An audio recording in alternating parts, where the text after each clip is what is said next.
बाजार घटकामध्ये काम करणारे जे विविध घटक आहेत, उदाहरणार्थ उत्पादक ते ग्राहकपर्यंत मापारी, व्यापारी, तोलारी जे घटक असतील, ह्या ट्रान्सपोर्टर्स, ह्या सर्वांचा समन्वय साधून शेतमालाचे विपणन व्यवस्थितरित्या होणं हे बंधनकारक आहे. त्या दृष्टीने पावलं उचलणं गरजेचं आहे. त्याच्यामध्ये ज्या उणीवा असतील त्या दुरुस्त करणं.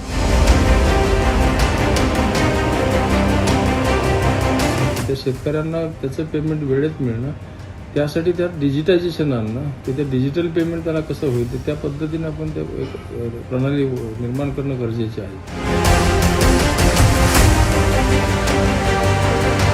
जे आपण बोललात अशा काही विविध ज्या बाजार समित्यांच्या मोठ्या तक्रारी असतील की ज्या ठिकाणी अडचणी असतील, पर्टिक्युलरली शेतकऱ्यांच्या हिताचे निर्णयाला बाधा निर्माण झाली असेल, अशा ठिकाणी कलम 40ची तपासणी करण्याचा देखील मानस आहे.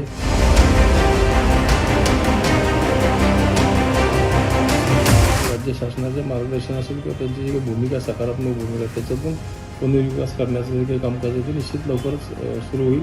संचालक मंडळाचा धोरणात्मक निर्णय जो कायद्याची सुसंगत आहे त्याप्रमाणे आम्ही ती कारवाई, कठोर अशी कारवाई करू की जेणेकरून तो पुनर्स्थापित होणार नाही, पुन्हा तो तशा पद्धतीचे कामकाज, गैरकामकाज करणार नाही.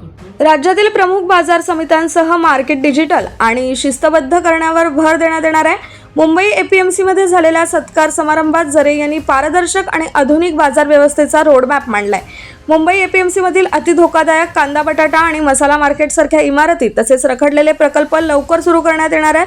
तसेच सर्व बाजार समित्यांमध्ये डिजिटलायझेशन लागू करत शिस्तबद्ध कामकाजावर भर दिला जाणार आहे. IT, कृषी आणि अन्न प्रतिक्रिया तज्ज्ञांची भरती, खर्चावर नियंत्रण आणि उत्पन्न वाढ या उपाययोजनांमुळे शेतकऱ्यांना मोठा फायदा होणार असल्याचे सांगण्यात आले.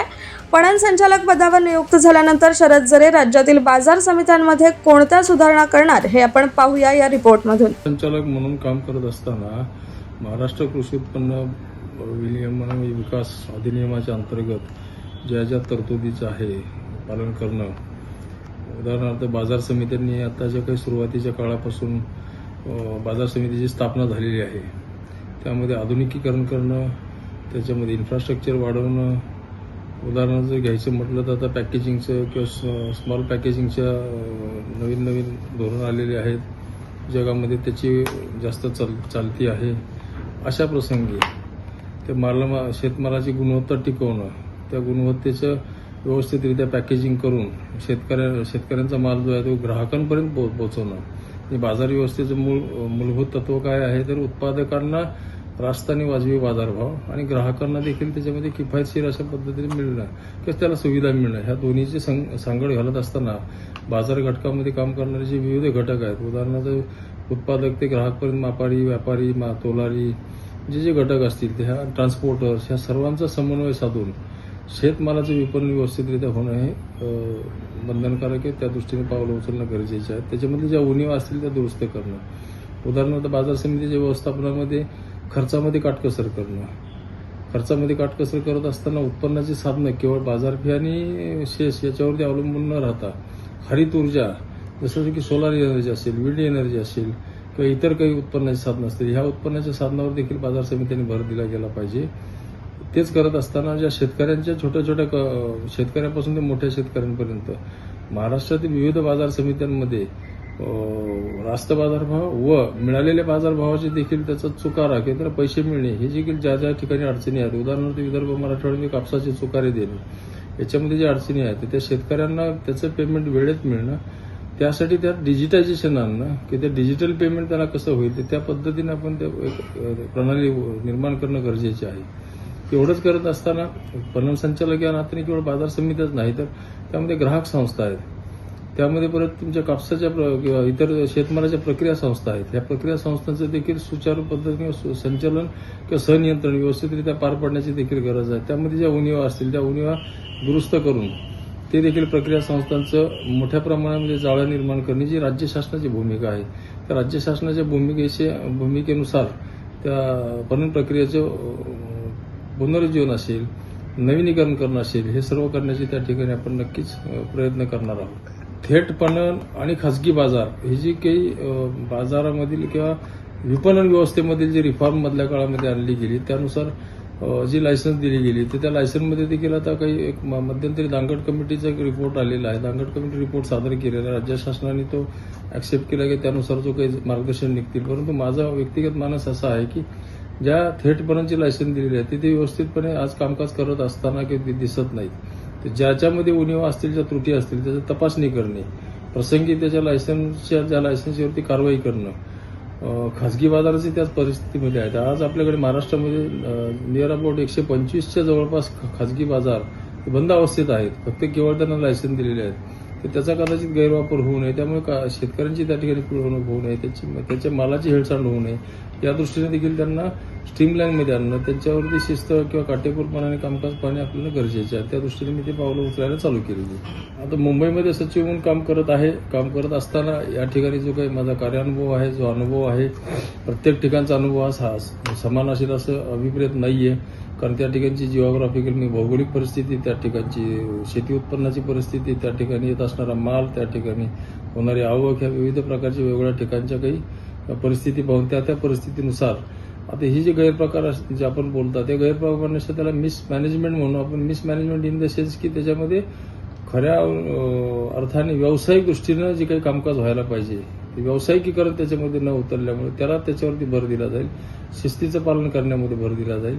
लेखापरीक्षण आहे, बाजार समित्यांच्या तपासण्या आहेत. उदाहरणार्थ बाजार समितीच्या कायद्यामध्ये कलम 40 हे जे काही कलम आहे तर त्या कलमांतर्गत जे आपण बोललात अशा काही विविध ज्या बाजार समित्यांच्या मोठ्या तक्रारी असतील की ज्या ठिकाणी अडचणी असतील, पर्टिक्युलरली शेतकऱ्यांच्या हिताचे निर्णयाला बाधा निर्माण झाली असेल, अशा ठिकाणी कलम 40ची तपासणी करण्याचा देखील मानस आहे. यापूर्वी देखील ते होत आहे, त्याच्यामध्ये अभिप्रेत अंगभूत आहे, परंतु ते पालन केलं गेलं नाही. ते कटाक्षानं पालन करण्याचा माझा मानस असेल. सोयाबीनच्या बाजारभावाच्या अनुषंगाने जे काही शासनाच्या माध्यमातून खरेदी केंद्र वगैरे निर्माण केलेले की ते खरेदी केंद्रांना परवानगी दिली त्याच्या माध्यमातून ते चालू आहे. परंतु पर्टिक्युलर याच्यात आपल्याला जे बोललं की प्रक्रिया संस्थांना भरभक्कम किंवा त्या ठिकाणी त्या प्रक्रिया संस्थांचं विकसन करणं, प्रक्रिया संस्थांचं जाळं निर्माण करणं. कारण सोयाबीन प्रक्रिया म्हणजे ऑइल एक्सपेलर्स. त्या ऑइल एक्सपेलर युनिट ज्या ठिकाणी केंद्रित असतील तर त्या क्लस्टर फॉर्मेशन असेल किंवा त्यांना विकेंद्रीकरण करणं असेल, राज्य शासनाच्या मार्गदर्शनाखाली यानुसार त्या सोयाबीन प्रकल्पाचे देखील किंवा सोयाबीन प्रक्रिया संस्थांचे देखील जाळं निर्माण करण्याचे आम्ही तसं हाती घेऊया. आता मुंबई बाजार समितीच्या कार्यक्षेत्रामध्ये किंवा मुंबई बाजार समितीचे जे काही प्रकल्प रखडलेले आहेत यामध्ये राज्य शासनाचा देखील सकारात्मक असा दृष्टिकोन आहे. परंतु या ठिकाणी काही न्यायालयीन प्रक्रिया, न्यायालयीन अडचणी, काही व्यापारी संघटनांच्या विविध कोर्टामध्ये असणाऱ्या याचिका प्रलंबित आहेत. त्या ठिकाणी त्या याचिकाकर्त्यांना व बाजार समित्या दोघांचा समन्वय साधून मी इथे सचिव म्हणून रुजू झाल्यापासून जे काही कामकाज हाती घेतलेलं आहे ते एक तर ते पिटिशन्स किंवा ते याचिका सगळ्या निष्कासित करणे, संपुष्टात आणणे, त्याचा निर्णयाप्रत नेणे आणि त्याच्या अनुषंगाने राज्य शासनाचे मार्गदर्शन असेल किंवा त्यांची जी काही भूमिका, सकारात्मक भूमिका, त्याच्यातून पुनर्विकास करण्याचं जे काही कामकाज आहे ते निश्चित लवकरच सुरू होईल. त्याबद्दल काही शंका नाही. जसं आता आपण बघितलं की मुंबई कृषी उत्पन्न बाजार समितीच्या परिसरामध्ये किंवा त्याच्या आवारामध्ये लायसन्स नसणाऱ्या लोकांनी जे काही व्यवहार करतात, व्यापार करतात, एक तर त्यांना लायसन्स घेण्यास भाग पाडणे, त्यांना बंधनकारक करणे, ज्या ठिकाणी ते लायसन्स घेत नाहीत तरी देखील त्यांची वारंवार अशा प्रकारचं कामकाज त्या ठिकाणी कायद्यातील तरतुदी अंतर्गत किती लोकांवर कारवाई केली आतापर्यंत पंचनामे झालेले आहेत. परंतु त्या पंचनाम्याच्या अनुषंगाने जी काही कारवाई त्याला नोटीस अशी आकडेवारी आम्ही ती प्रसिद्ध करणार नाहीत, किंबहुना त्याची नावं देखील आम्ही आज प्रसिद्ध करणार नाहीत. कारण कदाचित जो दिलेला आकडा तो पुढे वाढलेला असेल, कमी तर होणार नक्कीच नाहीये. त्यामुळे तसा चुकीचा आकडा देण्यापेक्षा कारवाई ही चालू आहे आमची निश्चितच आहे. परिस्थिती तशी होणार नाही याची आम्ही दक्षता नक्कीच घेत आहोत.